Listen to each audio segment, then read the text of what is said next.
Hey, do you know what this 1098T tax form is that I got in the mail?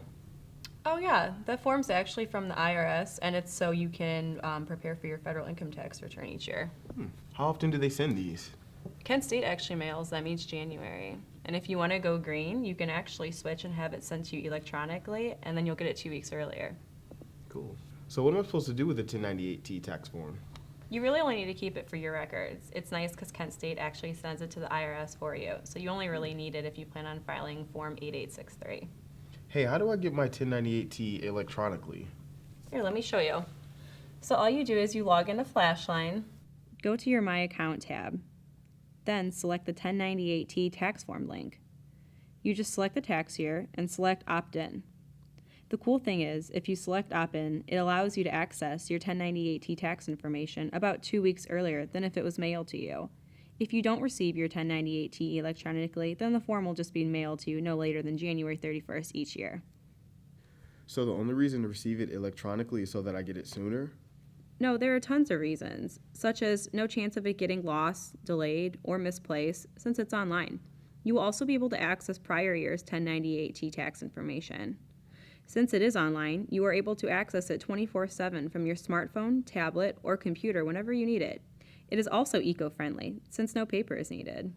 Which expenses qualify for the American Opportunity or Lifetime Learning Credits?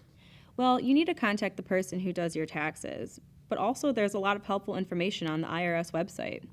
Okay, so now I know a little bit more about the form, but I'm still confused as to how to use it. No problem. Let me see if I can help. Why is box 1 blank? Kent State, like many other universities, does not use Box 1. Instead, they use Box 2 in order to report your billed tuition and qualified fees, which, by the way, does not include room, food, and books. So why does my box 2 not include last spring's tuition? Kent State is required by the IRS to report the registration during that tax year it happened and not the academic year. Let me give you an example. Say you were pre-registered for classes for spring term 2014. Since your classes were invoiced for spring in December of 2013, your spring 2014 tuition amounts would have been included on your 1098T for the 2013 tax year since it happened in 2013. So you need to look at your 2013 1098T tax information. But I paid for my spring 2014 tuition in January, not December. I know. Remember, Kent State is required to report the registration during the tax year it happened and not the academic year. So registration that was actually made in 2013 will show on the 2013 1098T form. Plus, Kent State is not required to report actual payments, only qualified tuition and fees. If you need your payment information, then you can access your student account in Flashline. I have a friend that graduated last spring, and when she got her 1098T, box 2 was blank, but she had an amount in box 5. Why? Remember how I said that pre-registration of classes are listed in the year they happen? The same goes for scholarships and grants, which are listed in box 5. Since scholarships and grants don't transfer to the student account until January, they are listed on the 1098T tax form for that year.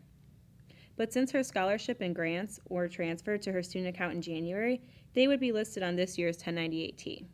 How do I access my 1098T tax information if I have not opted to receive the form electronically?